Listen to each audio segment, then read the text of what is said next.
What is going on, guys? My name is Bucky Roberts, and in this little mini series, what I'm going to do is I'm going to show you guys all the cool new features and syntax that we got with ES6. So I'm going to break it up into a couple different videos, and in this first one, I'm going to be talking about the let keyword. So if you guys saw any of the source code online, you probably noticed that whenever you make variables, you no longer are using the keyword var in most cases. Instead, you're using the keyword let. So why did we switch over to use let instead of var?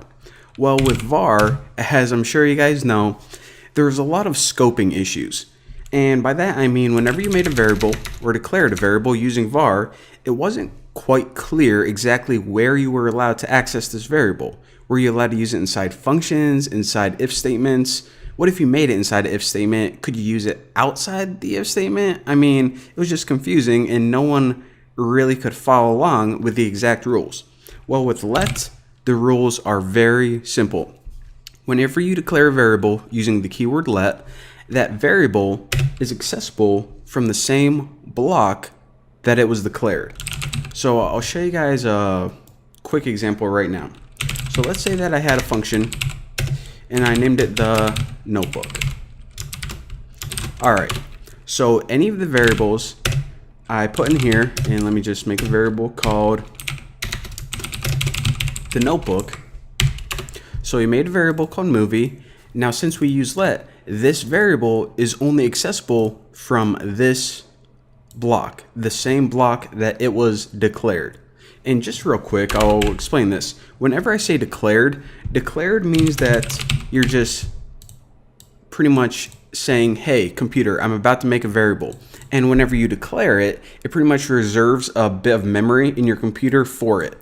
Now, whenever you initialize a variable, that means you're giving it an initial value. So again, declaring it is just something like this, saying, hey, computer, I'm making a variable, and initializing it means you set it equal to some value. So that's all the differences for anyone who, I'm sure all of you guys knew that, but for, I don't know, maybe the few who didn't, there you go. So whenever I say block scope, first of all, what the heck is a block? For right now, think of a block as these curly braces right here. So this block starts here and ends here. That means that we have access to this variable anywhere in this code. So if I just want to go ahead and return movie, then I could do that. So now when I do something like console log the notebook, then this isn't going to be a problem. So check it out. We ran the notebook, and since of course we declared this variable right here, this function obviously had access to it. Now what happens when I try to do something like pretty much break the rule? So I'm gonna go ahead and try to log out movie just like this. Or remember, the only part of your code that can access this variable is essentially any code right in here between this curly brace and this curly brace right here in this block. Now I'm trying to print out movie right here and I'm gonna get an error. That's because this variable isn't accessible from outside this block. Alright, so check this out. We can actually demonstrate this further by doing something cool. I'll say Goodwill Hunting. So let me run this a bunch of times. Now, whenever I run this, what's going to happen is I'm essentially printing out movie 3 different times. Now, this movie right here, what it's going to do is it's going to say, okay, I'm going to look for a movie that I am allowed to access. Am I allowed to access this movie? No. Since it was declared using let, only this chunk of code can access it. So what I'm going to do is I'm just going to use this one since it was declared in the same block. And by the way, whenever you declare a variable and it's not explicitly in between any curly braces like this, like I just put it at the top, then it's kind of the global scope. So the block is kind of, you can use it anywhere. Now, of course, we already know why this little bit of code right here prints out the notebook, and that's because it uses this movie variable that was in this scope. Now, here's another cool thing. If I get rid of this line completely, then whenever you try to return the movie and print this out, it's actually going to print out Goodwill Hunting. because what it does is it kind of works like a family tree. It looks for the closest ones first, so it's going to look for a movie variable in the same block, and if it can't find one, then it's going to go to the next hierarchy, the next level. So it says, all right, there's no movie in this scope, so let me go ahead and go to this scope. And if it couldn't find one there, then it would have to go to the next one and the next one. So there you go. And let me get my code back. All right. Now, this is the last thing I kind of want to point out in this little part of the tutorial.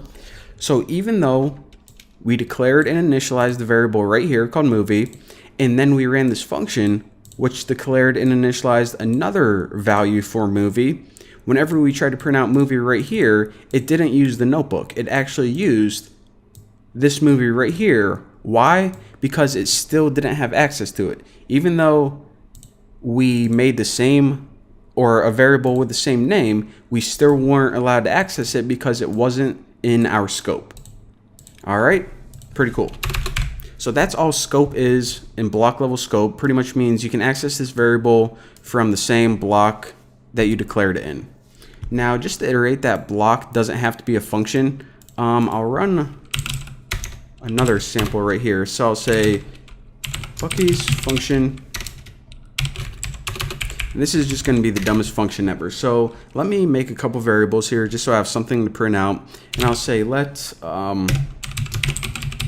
is horse equal to true. So we'll say that we're testing if something was a horse or not. Again, the dumbest example ever, whatever.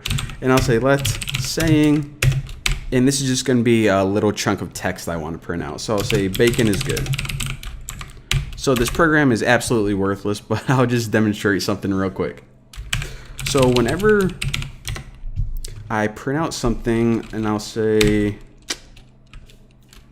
I don't know, for if, then I'll print out saying. All right, so I'm gonna have an if statement here, and I essentially just want an if statement so I can show you guys that there can be blocks inside of blocks. So I'll just test if is horse is equal to true. Now, of course, it is equal to true, so I essentially just want an excuse to make another block right here. That's all I'm doing. And I'll say let saying, and declare this variable again. I'll say I am a horse. So again, the reason that I wanted to print this out is because, again, up here we saw that block, like I said, essentially means the curly braces that surround it, but it doesn't have to be a function. So this if statement, you see these curly braces, you can think of this as a block. Now this block is actually inside this block. So you can have blocks inside of blocks. Now I say just think of it like curly braces whenever you have to, you know, kind of remember block, but it doesn't explicitly need to have curly braces. For example, if you have an if statement that only has one line of code, then you can actually omit or leave out those curly braces.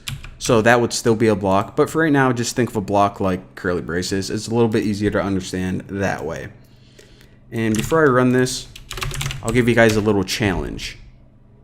So what this function does is it prints out this saying 3 different times. It prints it out right here, and then it prints it out inside this if statement, and then it prints it out after this if statement. So what do you guys think is going to display on the screen whenever I run this? Well, if I run this, check it out. The saying is bacon is good, I am a horse, bacon is good. Well, we printed out the same saying variable 3 different times, so why did it change? Remember, this saying, it needed to print out a variable named saying, so the first place it looked was inside its own block, and that's why it found this right here. Now, whenever we printed out this saying, it didn't have access to any of the variables inside this block since they were declared using the let keyword. So whenever you say let, it means let this variable be used anywhere inside this block. Now again, we can leave this out, and whenever we leave it out, if it can't find it inside its own block, then it's going to look to its parent block right here, and in that case, we would get bacon is good. And that's it. That's all the let keyword is. Now you guys know. Now it makes sense. Thank you guys for watching, and I will see you guys next time.